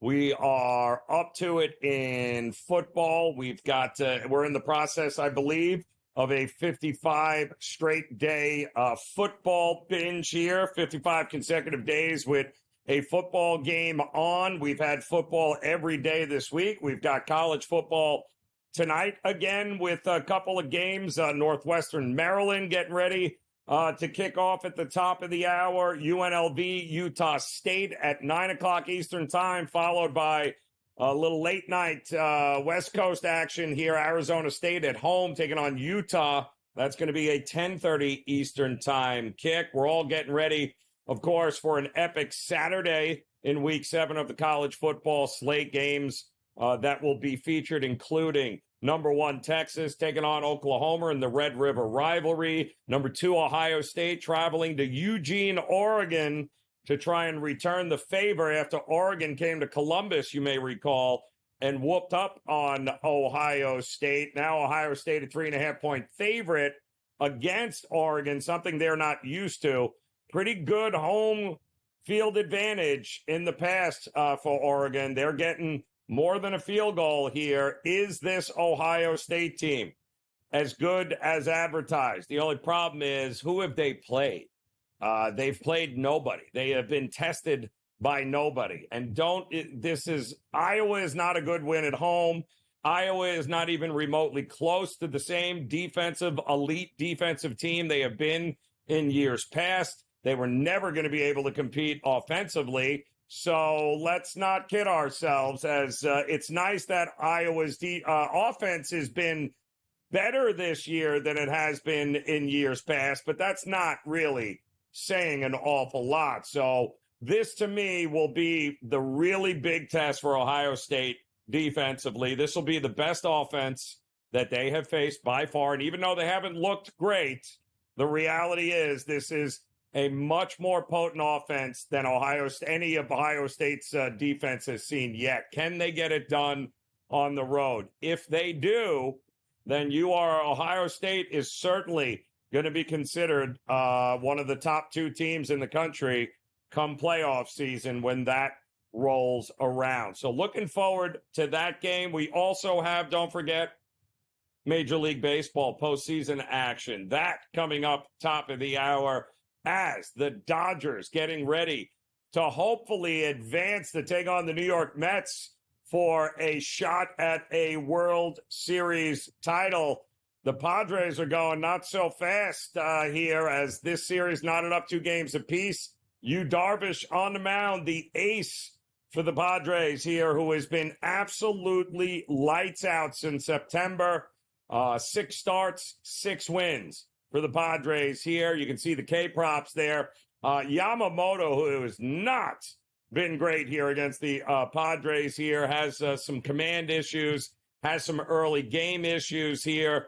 The Padres got all over him early in that game 1 start, but they were able to eventually come back. No decision for him there. But Yu Darvish was unbelievable in his handling of the top of that Dodgers order. I mean, 7 innings, couple of hits, 1 run. It wasn't even close. And what was really impressive about what Yu Darvish did in that Game 2 win was that he made Shohei Ohtani look pedestrian, which is almost impossible to do. But Shohei Ohtani really looked uncomfortable at the plate against him in that Game 2. Can he do that again tonight? The problem is the guy in the Dodgers lineup that has had the most career success against Yu Darvish, well, Freddie Freeman. And he didn't play in the last game. And there's still some questions as far as whether he's going to be healthy enough to be in the lineup for this game. So it should be a great, great game. Bullpens, all hands on deck. So you got to love urgency. And the Mets await the winner of this Game 5 here tonight. Tomorrow, the Guardians and the Tigers, Game 5. However, that game has been moved up to Saturday afternoon rather than Saturday night. Weather issues, a concern later in the day. So Major League Baseball moved it from the 8 o'clock Eastern time hour to the 1 o'clock Eastern time hour tomorrow. Tariq Skubal trying to get it done once again. Guy's been absolutely unhittable. We'll see if the Guardians can crack that code. We'll be back with much more on these games when Game Time Decisions continues on the grid.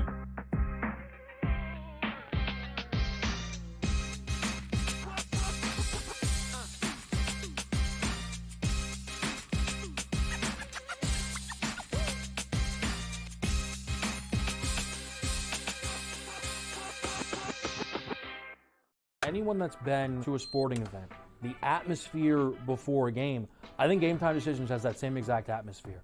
This is our arena.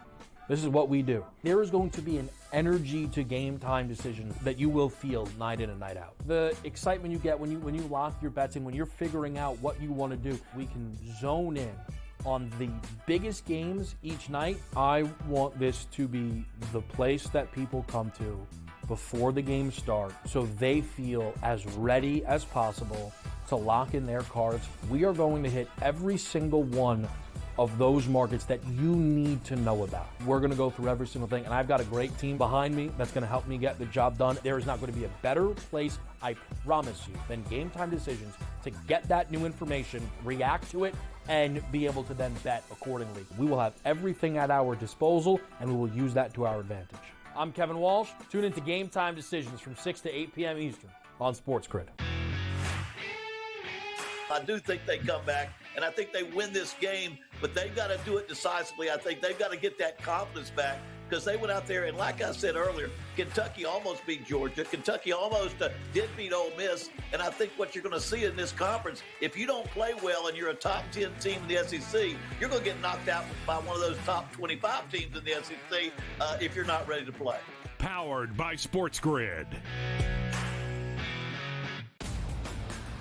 He already has more than 1,000 yards. The last three running backs to win the Heisman, Derrick Henry, Mark Ingram, Reggie Bush, did not have more than 650 in their opening 5 games of the year. Ashton Genty on pace to strike the pose in December. Statistics matter. Blow every record out of the water, and he will be a Heisman. Disgraceful performance by the head coach, not Gene. The early line. Only on SportsGrid.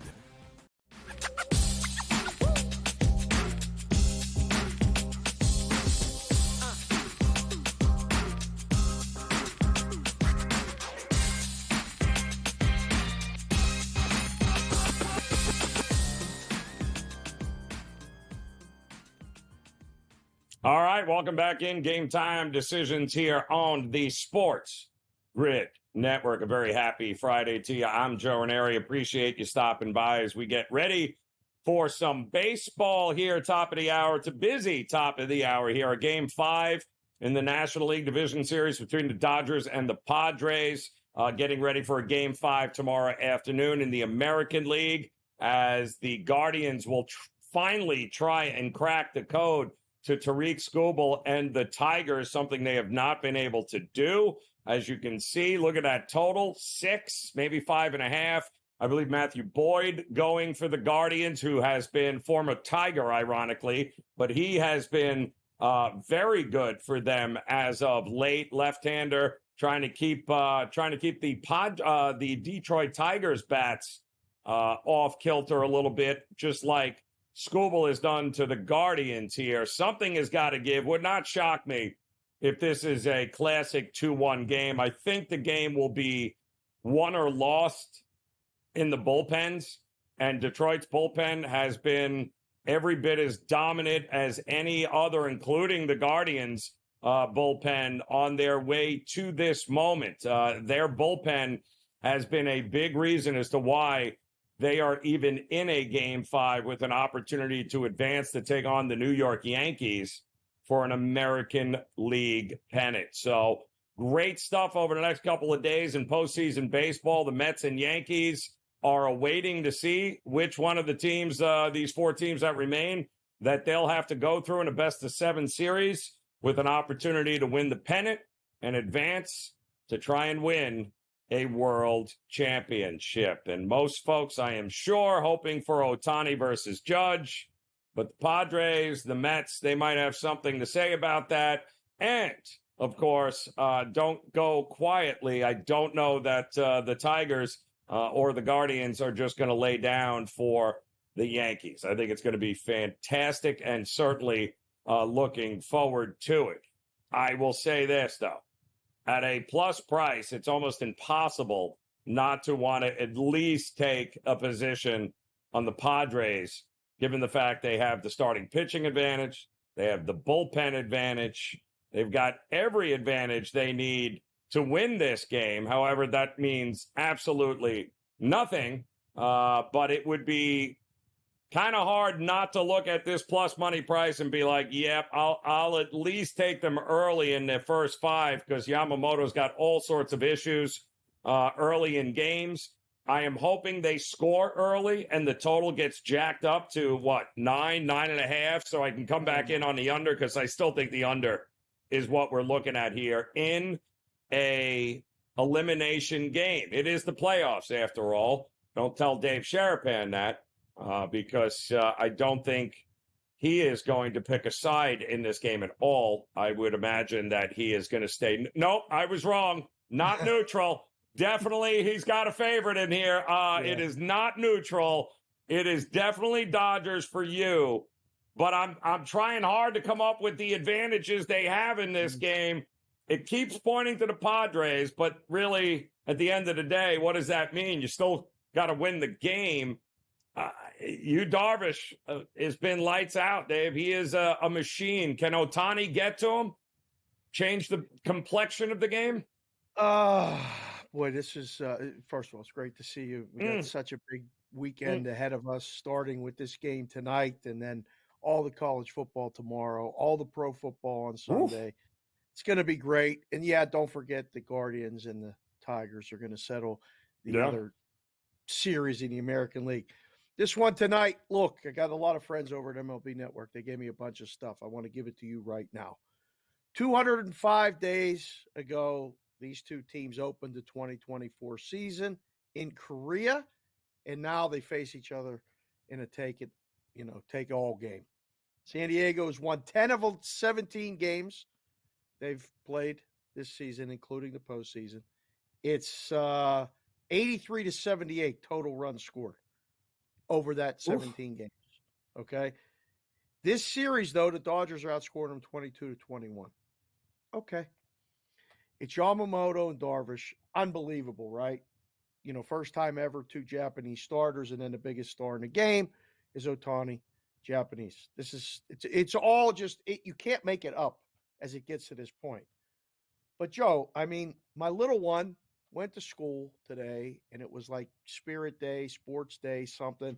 The Knights played tonight in Vegas, so there were kids in night stuff.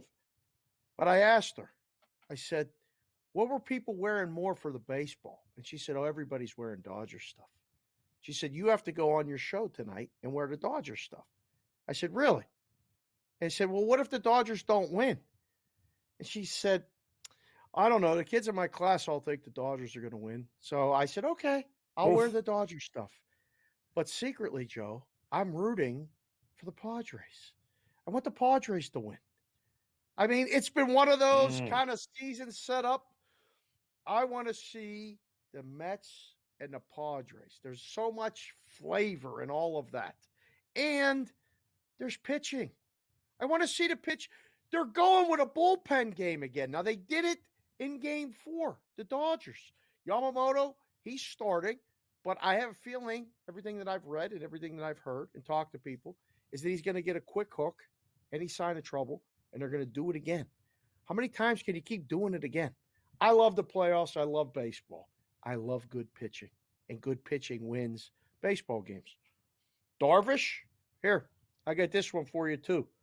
He's 3-0 with a 1.73 ERA and 6 outings versus the Dodgers since the beginning of last season, Joe. It's Darvish Day. Yep. We had Skeens Day. Yep. We had Scooble Day, which we'll have tomorrow. And today, I'm calling it Darvish Day. You wins it or loses it. That's it. If Darvish pitches good, they're going to win. If Darvish doesn't pitch good, if he don't give them 6, 1 run or less, they're not winning the game. He has been, I mean, the last 6 starts, right, since September 1st. They've won every game. The thing that impressed me the most is, forget about everything else, the fact that was the most uncomfortable I have seen Ohtani look at the plate against anybody. And he really did have Ohtani looking like he was all befuddled with what was coming. So I think if he can continue to do that in this game and keep Ohtani off the base pass, you got to give him credit. Unbelievable. He was throwing hard. He had great movement. But you're right. Yamamoto, I mean, those were some of the hardest hit balls, I think, all year long here. I think Tatis hit a double 120 miles per hour, one of the hardest hit balls all year in that game. Machado hit a home run. They're still looking for the ball. Yeah. And when he misses badly. 5 runs, 5 hits over 3 innings. I mean, the offense bailed them out in that game, but they weren't going against Darvish. So this here is the problem that I have. First 5, I'm kind of with you. And I hope there's a couple of runs early, Dave, because I really do think eventually this is going to be a tight game. I don't see this being one of these, 12, 13 run games. Are you favoring an over or an under in here? Because it is an elimination game after all. Yeah, we'll get to the total in a second. I don't really have a strong feeling on it. What I do have a strong feeling on is 2 guys individually for the Padres. Tatis has hit safely in all 6 games this postseason. All right. He's 4 homers and 7 ribbies. So he's going to get a hit, yes. Likely to get a homer if you want to take a shot at a home run prop, yes. The guy who I don't know has to hit for them to win, maybe, maybe not. Arise won the batting champ in the National League, hit .314 in the regular season. He's 3 for 18 this series. So the price might not really be adjusted. You can bet yes, no. He hasn't been hitting. Maybe he will. That might be a no. A lot still to discuss here. Game 5's coming up here. Game time decisions on the grid.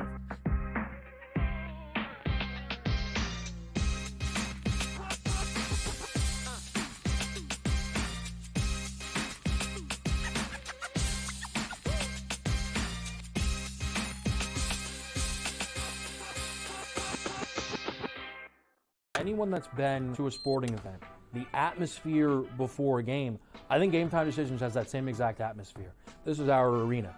This is what we do. There is going to be an energy to Game Time Decisions that you will feel night in and night out. The excitement you get when you lock your bets in, when you're figuring out what you want to do, we can zone in on the biggest games each night. I want this to be the place that people come to before the games start so they feel as ready as possible to lock in their cards. We are going to hit every single one of those markets that you need to know about. We're going to go through every single thing, and I've got a great team behind me that's going to help me get the job done. There is not going to be a better place, I promise you, than Game Time Decisions to get that new information, react to it, and be able to then bet accordingly. We will have everything at our disposal, and we will use that to our advantage.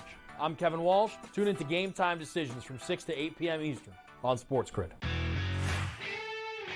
I do think they come back, and I think they win this game, but they've got to do it decisively. I think they've got to get that confidence back because they went out there, and like I said earlier, Kentucky almost beat Georgia. Kentucky almost did beat Ole Miss, and I think what you're going to see in this conference, if you don't play well and you're a top 10 team in the SEC, you're going to get knocked out by one of those top 25 teams in the SEC if you're not ready to play. Powered by SportsGrid. He already has more than 1,000 yards. The last 3 running backs to win the Heisman, Derrick Henry, Mark Ingram, Reggie Bush, did not have more than 650 in their opening 5 games of the year. Ashton Genty on pace to strike the pose in December. Statistics matter. Blow every record out of the water, and he will be a Heisman. Disgraceful performance by the head coach, not Gene. The early line. Only on SportsGrid.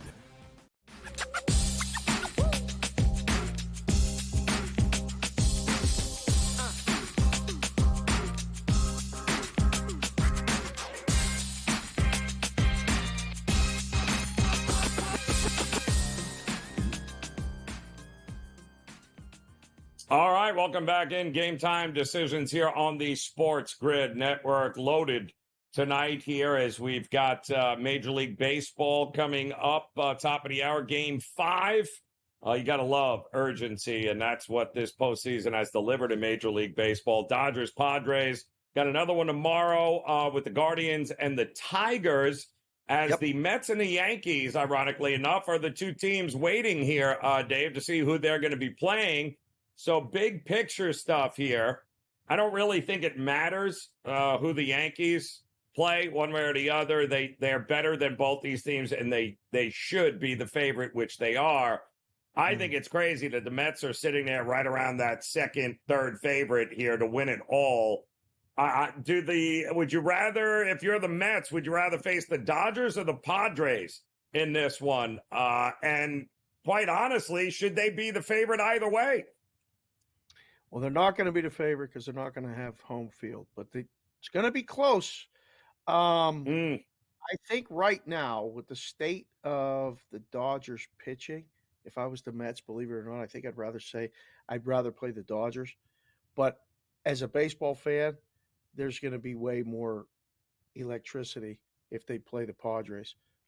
That's the one I selfishly want to see. There's just so many things working between the two teams. I'll sign for Dodgers and Mets, though. I mean, you get L.A., New York, or San Diego, New York. Baseball will be happy. The game series starts on Sunday. It's Friday, so I hope the Mets have already made the trip to one of the cities and are waiting, and then just transfer everything down if they haven't left already. It's like sending the starting pitcher ahead. You just go out there and we'll figure it out. Stay somewhere in between. I mean, you can stay at Dana Point and drive back and forth between the two, or just move the hotel. I don't know. I'll tell you this, though. 13 of 25 games this postseason have ended with a comeback win. That matches the number of comeback wins from 41 postseason games last year. So whoever wins, whoever leads, gives up the lead at least early, right? We still have a lot of postseason games left. And I want to, remind people, don't just blindly bet something because it's been happening, because that's when you get that regression to the mean. That's when it stops happening. But I don't know. Yankees would rather play the Tigers, because now Scooble can only go in game. He wouldn't go until game 3 because the Tigers lost. Correct. Yep. And they had to use them. So, I mean, they went 4-2 against both in the regular season. So I think the Yankees are sitting comfortably knowing they start the series on Monday night in the ALCS. They get the home game, and I mean, they're already a significant favorite no matter who they play. If they get a depleted team, somebody has to use the bullpens. They already moved the game up for rain. If they get a rain delay tomorrow or something, possible weather, that game could take forever. So it's setting up really well for the Yankees going forward, no matter who wins the game. Do you like someone tomorrow in that game? I mean, it's a pick-em game. The problem, and you noticed, Dave, it is so hard to have success as a starting pitcher twice in a short series. These are big league hitters, man. And as good as Scooble is, it is tough to expect him to go out there and do, especially the Guardians at home, where they were a much better hitting team at home than they were away. They're going to get a second crack at this guy in a short time. It's a big ask. He has got to be absolutely lights out again. That's why Darvish is the problem also, Dave, right? You're expecting Darvish to go out and do it twice in a 5-game series here? It's yikes. Is Ohtani not going to make the adjustments? Are the Guardians hitters not going to make the adjustments? I think it's tough. I think ultimately that game is decided by the bullpens. I don't think the starting pitchers are going to have anything to do with it. I think it's going to come down to late inning heroics once again, and who gets the pinch hit home run for the Guardians or for the Tigers, like we have seen. And that'll be the end of that. Either way, I'm with you. I think the Yankees should be the favorite. World Series wise, the public has got to be screaming for Judge Ohtani, right? That would be maybe the most watched World Series we've seen in a long time, which probably means we're going to get the Padres and Tigers. and nobody watches. But nobody's going to want to see the Yankees Mets, right? Nobody's going to want to see that. I don't know. There's a pocket of people, you know, where they live. That we work with a lot of them. They would love this. This would be a Well, but very outside of that, does anybody care? I don't even know if they cross the state lines, if anybody cares after that. But there's a lot of people that live in that little area that love that and would like to see that. But I don't know anyone, you know, if you cross a bridge out of that place, I don't know if anybody wants to watch it. Just be perfectly honest. Not picking on anybody. I wanted to give you this one for tomorrow when you do the show tomorrow. The Tigers and the Guardians. Tigers are 4-0. The Guardians are 2-0. Unbeaten when scoring first this postseason. So whoever scores first, very likely to win the game. All the other teams are 8-11 when scoring first this postseason. So just keep that in mind. It may be a race to 1 tomorrow. I mean, or a race to 2. 2-1 final, 3-2 final. But whoever gets that lead, be careful about chasing that comeback, because the comeback side has been the Mets and the Padres and the National League side a lot more. Even the Royals a couple times did it. Hat tip to them. Great season. Team won 56 games last year. No shame in losing to the Yankees. That was a tough series. Yeah. Joe, are you aware that Penn State's coming out is in LA? Are you aware? I got so many You're things going to that on. game, aren't you? I was going to. No, newbie's going. I'm not going. I was going to go 12:30 start Pacific instead of 5 o'clock Pacific. So it's not a night game. A lot of people are taking USC. What am I missing? Why? From 5.5 to 3.5 now. I have this game labeled as the battle of the two most overrated head coaches in the history of college football. Ooh. Lincoln Riley versus your boy James Franklin. I can't think of two more overhyped, useless head coaches that have accomplished nothing like those two. We'll have more on that on Game Time Decisions next.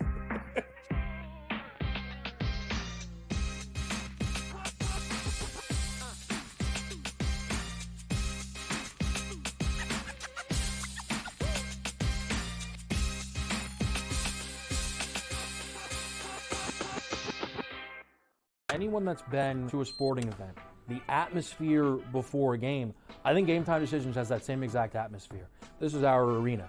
This is what we do. There is going to be an energy to Game Time Decisions that you will feel night in and night out. The excitement you get when you lock your bets in, when you're figuring out what you want to do, we can zone in on the biggest games each night. I want this to be the place that people come to before the games start, so they feel as ready as possible to lock in their cards. We are going to hit every single one of those markets that you need to know about. We're going to go through every single thing, and I've got a great team behind me that's going to help me get the job done. There is not going to be a better place, I promise you, than Game Time Decisions to get that new information, react to it, and be able to then bet accordingly. We will have everything at our disposal, and we will use that to our advantage.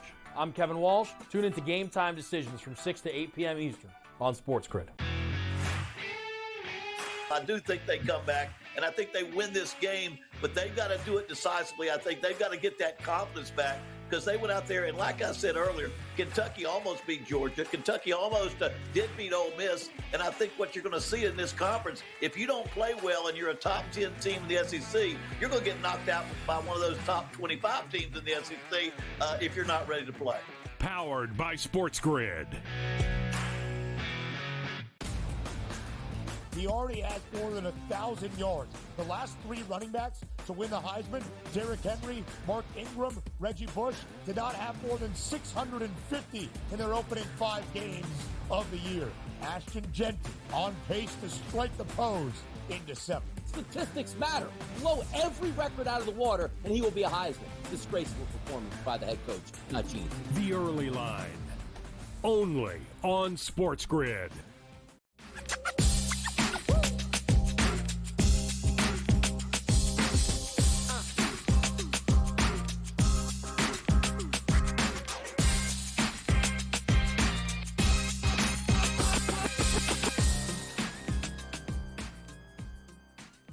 All right, welcome back in Game Time Decisions here as we look to close out this Friday edition, but have no fear, in-game live coming up. Dave Sherpan will be handing it off to him. Scotty Wetzel, I believe, back in the saddle as you guys will have that first pitch of the Dodgers and the Padres game. Of course, keeping an eye on some college football tonight. Your UNLV Running Rebels taking on Utah State. Maryland taking on Northwestern. And Utah taking on Arizona State will be the late game here tonight. But are you laying the points with your Penn State team? Because the market seems to be hammering USC right now. Very nervous about the whole thing. I think it's an under game. Oh, I don't know. I think the story of the game, it has to be. I can't believe it's in the 50s, to be perfectly honest. But maybe it's just a little. You always watch your own team through different glasses, and I watch Penn State a couple times this season, and I'm just going, all right, the defense is excellent, above average, not quite elite, but good. I don't know about the offense, and there's been games, it's fully justified, where if adjustments and stuff need to be made, you go, oh man, what are we doing? Like, I just don't know if it's Franklin specifically, if it's the staff in general. I don't know what it is. But I'm worried if, they get kind of behind early and USC starts running downhill, so to say. I don't know if Penn State can come back. But I think 27-20 in that neighborhood, something like that, 24-21. Somewhere in that neighborhood. I would be really surprised if this thing goes over. I'm not going to do anything with the game until it starts because it's there's so many different things happening this week. Ohio State is going to Oregon, and it's a Big Ten game, right? And laying points on the road, West Coast trip. Yeah, something as silly as Minnesota is going to UCLA and laying points in a Big Ten game. Like there's odd matchups. So the Ohio State-Oregon game will be the focus after the Penn State-USC game. I don't know, Joe. I got the Steelers in Vegas this weekend. I mean, after the show tonight, there's a big welcome Yinzers party here. If the Steelers lose to the Raiders this week, I don't know what to say. I mean, I can't believe that line's only 3. Must have 90% of the bets. I haven't met one person, not one, that says the Raiders are going to win the game. That scares the hell out of me. I'm more scared about that game than the Penn State. Can't lose that game. Well, it's time for you to dust off your Russell Wilson jersey, my man, because he is active for the first time. I'm just saying, they activate him. Get it ready. Go do some stretching. I know you got your Padres thong on tonight, despite what the outward appearance would be here with the Dodgers. I know what you got going here. We're going Padres. Get out of here. You and Wetzel will take over here in a couple of minutes, and you'll have that first pitch ready to go. And of course, we'll see Dave again throughout the weekend as USC at home getting points seems to be a crowd favorite now over his Penn State Nittany Lions. Again, two of the most overrated coaches in all of college football here. All right. Last minute time here, a couple last minute bets to get in. I am going to attack this UNLV Utah State game. I'm going to attack it early and I'm going to attack it often. I'm going to lay the 10.5 points in the first half with UNLV. I think they come out firing after getting robbed last week against Syracuse at home. Utah State, one of the worst defensive teams in all of college football. I think the go offense is definitely going to go, and it's going to score a lot early and often for UNLV. I expect them to play from in front. I don't want to lay 3 touchdowns because the foot comes off the gas in the second half and anything is possible on the road against Utah State. And I'll call it right now. I don't care if Cam Rising is playing, not playing, don't care. I still want Arizona State in the points here tonight. 5.5, 6 is what we got. I think Utah is totally overrated this year. I think Arizona State has not gotten enough respect in the marketplace at all. I think a home team with just as good a defense as Utah has here. And even if Cam Rising plays, he hasn't played a game in close to 2 months. I don't think he is going to light anybody up at this point. So I will take the home dog in this one. Heck of a way to kick off the weekend. Enjoy the games. You've got in-game live coming up next. Game Time Decisions will be back tomorrow. Enjoy the games. We'll see you again soon.